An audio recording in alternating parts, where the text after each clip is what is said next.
میرے پیرو مرشد حضرت سیدنا و مولانا و آقانا و مأوانا و ملجانا و قابانا. کیا کہنا کیا چاہ رہے ہیں بھائی آپ؟ شہنشاہ بغداد رضی اللہ تعالی عنہ آپ ارشاد فرماتے ہیں نظرت الی بلاد اللہ جمعن. شاباش بیٹا، بہت بڑھیا. ساری خدا دی خدائی عبد القادر کے سامنے ایسے ہے جیسے ہتھیلی پر رائی کا دانا رکھا ہوا ہے. یہ کہتے ہوئے مجھے اچھا نہیں لگ رہا ہے کہ ان کا دماغی توازن کچھ ٹھیک نہیں ہے. حضرت ملا علی کاری نے کہا جاتا ہے، انہوں نے ایک واقعہ لکھا شاہ جی کڑکڑا کے دیتے. انہوں نے کہا ایک زنانی دے گھر نا ایک زنانی دے گھر پتر نہیں سی ہوندا. وہ میاں بیوی دو میں سن کے مرید حضرت دے.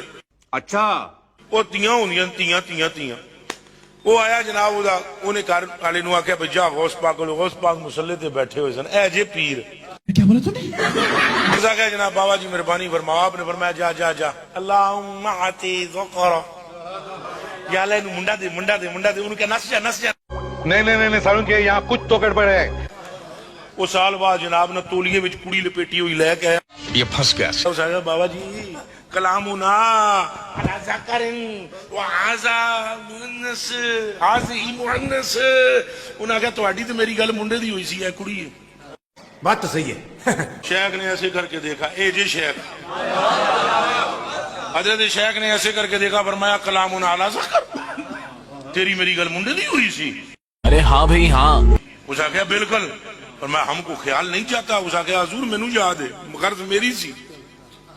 آپ نے فرمایا چل لفیہا اسے لپیٹ وجہ فی بیتک اپنے گھر میں جا. تیری آنکھ نے دھوکہ کھایا ہے. عبد القادر منڈا کے ہے کہ تو تک نہ سکے ہے کڑی نہیں منڈا. لعنت ہے تیرے ایسے عقیدے کے اوپر. جنے تولیا لپیٹیا گھر لے آیا تو گھر آ کے جدو چادر وہ تولیا کھولیا جڑی کڑی سی منڈا. چل جھوٹا.